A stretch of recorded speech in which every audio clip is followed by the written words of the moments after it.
आज इतवार का दिन है और चाय की चुस्कियाँ आप ले रहे हैं। मॉर्निंग शो में आप सबका जहां इस्तकबाल है, वहीं पर हम आपको ये बताते चलें कि आज के इस मॉर्निंग शो में कई अहम तरीन मौज़ूआत लेकर आपके सामने आए हैं। बात जहां जम्मू कश्मीर की करेंगे, बात आपको लद्दाख की भी बताएंगे और दिल्ली की सियासत पर भी गहरी नज़र रहेगी, क्योंकि मामला आज का दिन जो है वो इसलिए भी काफ़ी इम्पॉर्टेंट माना जा रहा है क्योंकि आज सियासी एतबार से पंजाब से लेकर उत्तराखंड से लेकर उत्तर प्रदेश तक कई अहम चीज़ें होने जा रही हैं।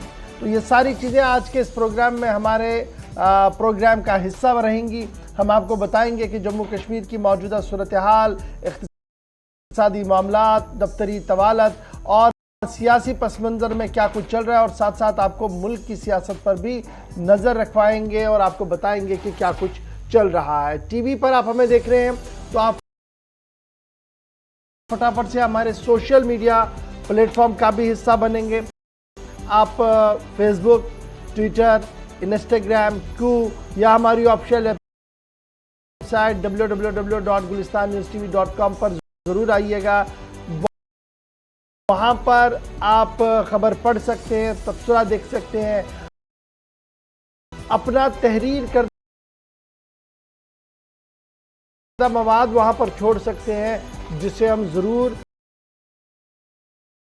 वहाँ पर शाया भी करेंगे। और जो फीडबैक आप हमें social media platform Facebook, Twitter के ज़रिए से अभी देंगे, उसे हम ज़रूर कोशिश करेंगे कि उसे शामिल प्रोग्राम करवाया जाए। क्योंकि आज फरवरी की 6 तारीख है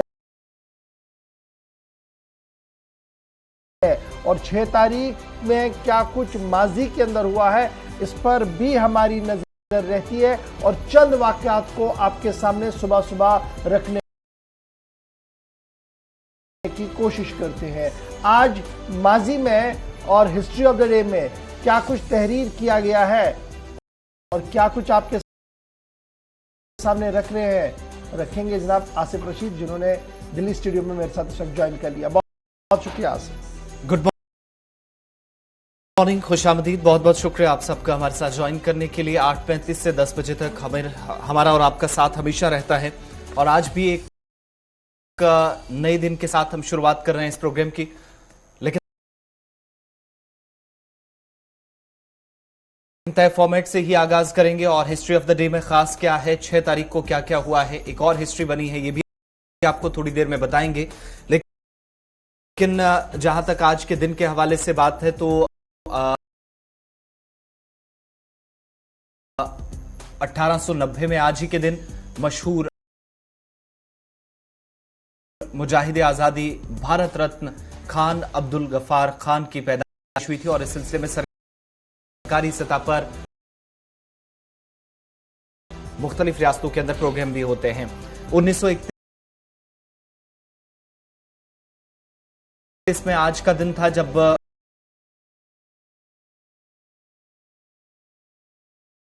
मोतीलाल नेहरू, मुल्क के पहले वज़ीर आज़म पंडित जवाहरलाल नेहरू के वालिद, आज ही के दिन इस दुनिया से चल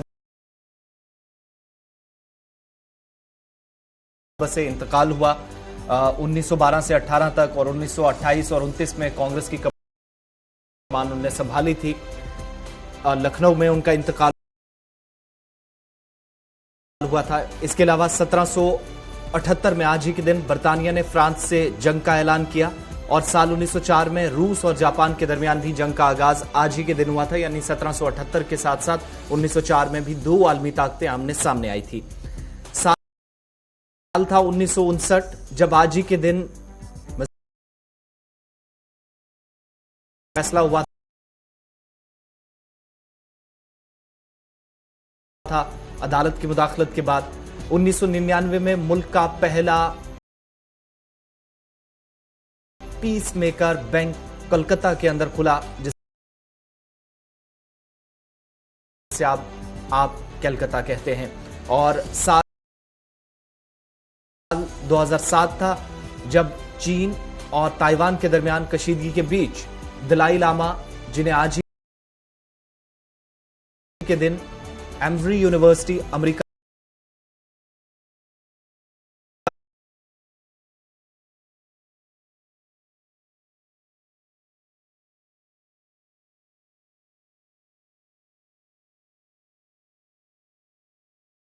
कॉन्स्टिट्यूंसीज को देखते हैं तो नॉर्थ के सेंट्रल कश्मीर के साथ भी लगे हैं, लेकिन एक दिलचस्पी ये भी है कि कश्मीर सूबे को जम्मू के साथ मिलाना अब तक शायद जो नहीं हो पाया था, जिसे अपने लिए एक कमीशन का बीजेपी सबसे बड़ी कामयाबी करार दे रही है कि पीर पंचाल के एक बहुत बड़े हिस्से को कश्मीर वैली के साथ साउथ कश्मीर के साथ जोड़ा गया। इनमें जैनपुरा, शोपियां से धमहाल, हांजीपुरा से लेकर कुलगाम से लेकर राजौरी, पुंछ और मेंढर का कस्बा, या फिर आप देखेंगे लाइन ऑफ कंट्रोल एक तरफ और दूसरी तरफ की जो नॉर्थ कश्मीर की बाउंड्रीज हैं उनको टच किया गया है। और इस लोकसभा कॉन्स्टिट्यूंसी में नई जो पहले आपको इशफाक ने बताया कि थन्ना मंडी जो नया हल्का बना है, यहां पर भी रिप्रेजेंटेशन अब होगी। लेकिन इसके साथ साथ जहां तक इस पूरे एरिया की बात है तो राजौरी से इस तरफ जम्मू के साथ और राजौरी से आगे आप जाएंगे तो पूरा बेल्ट थ्रू मुगल रोड पीर पंचाल के ऊपर वाले इलाके को, इस रेंज को जहां पर एक बहुत बड़ी आबादी है, वो मिला दी गई है नॉर्थ के साथ और साउथ के साथ। बल्कि शोपियां और कुलगाम डिस्ट्रिक्ट की दो बड़े इलाके जो कि अब नई सीट कहलाएगी, यानी राजौरी अनंतनाग लोकसभा कॉन्स्टिट्यूंसी, जो अब तक जम्मू पूंछ लोकसभा कॉन्स्टिट्यूंसी कहलाती थी। इसी तरीके से जम्मू, जिसके साथ रियासी को इसमें मर्ज किया गया है। और बड़ी बात यह है कि माता वैष्णो देवी के आसपास जो लोग रहते थे वो आमतौर पर आप देखते थे कि कटरा और रियासी में फॉल वो करते थे, यानी पार्ट यहां पर दोनों डिवाइड हो जाते थे। मगर अब जाकर कटरा माता वैष्णो देवी इस सीट को अलग डिक्लेयर करने का मतलब ये भी हुआ कि यहां पर असेंबली सेगमेंट तो अलग होगा ही, लेकिन लोकसभा सीट जो है वो भी ऑलरेडी जम्मू को पहले वोट करते थे, तो उस हिसाब से यहां पर वोटिंग राइट्स उन लोगों के पास होंगे। दिलचस्प ये है कि जो साउथ कश्मीर के डिस्ट्रिक्ट्स हैं उनको जम्मू प्रोविंस के साथ मिलाने का काम हुआ है, जो शायद इस तरफ से जी कुछ लोग और डिटेल चाहते हैं, जरा वो डिटेल कर देते हैं और उसके बाद जरा दूसरी खबर क्यों, क्योंकि इस पर अगर हम आएंगे तो ये बड़ी डिटेल्स हैं। आप हमारी वेबसाइट पर आइएगा, आप पूरा खाका जो है वो वहां पर पढ़ सकते हैं बड़ी आसानी के साथ। जी मैं अच्छा शांगस के बारे में पूछा गया था, मैं जरा उस पर आता हूँ। कमिंग बैक टू द शांगस, जो आपका सवाल था जनाब, शांगस का क्या हुआ? शांगस कॉन्स्टिट्यूंसी को डिवाइड किया गया जी अनंतनाग ईस्ट और लॉर्नू कॉन्स्टिट्यूंसी के बीच में, यानी अब शांगस हल्का इंतखाब नहीं है, जिसको लेकर काफ़ी चिमेगोइयाँ चल रही थी। अमीरा कदल मैंने पहले ही कह दिया था जनाब, अब वो कॉन्स्टिट्यूंसी तब्दील हुई, वो छानापोरा बन गई है और छानापोरा तहसील इन श्रीनगर वो इसके साथ कर दिया गया है। होम शालीबुग से इसको अलग कर दिया गया है और कुलगाम वाला मामला भी आपके सामने है। सफापोरा जो है बांडीपोरा वाला इलाका, सफापोरा पार्ट होगा जी सोनावारी का और उसके साथ साथ ये गांधरबल कॉन्स्टिट्यूंसी को दे दिया गया है। और अजस पाटली जो है वो बांडीपोरा कॉन्स्टिट्यूंसी के साथ जो है वो सोनावारी के साथ रहेगा।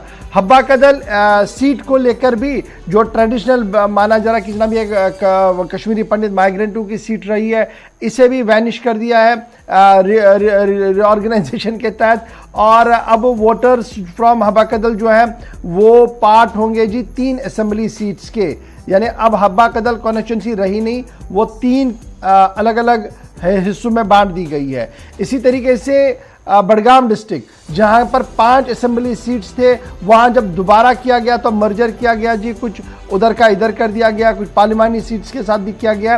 तो डिटेल्स बड़ी लंबी है जी, आप उतना वक्त नहीं रहता हमारे पास, आप ये सारी डिटेल्स जो हमारी वेबसाइट है वहां पर भी पढ़ सकते हैं और डिटेल नोट जो हमारा है वो हमारे फेसबुक पेज पर भी अवेलेबल है, वहां पर भी आप ये सारी खबर देख सकते हैं और आप अपने इलाके को, अपने हल्के इंतखाब को ढूंढेंगे वहां पर कि कौन हल्के इंतखाब कहां पर इस वक्त लगा हुआ है। तो लोकसभा के अंदर और असेंबली की हदबंदी है, लगभग ये तय है।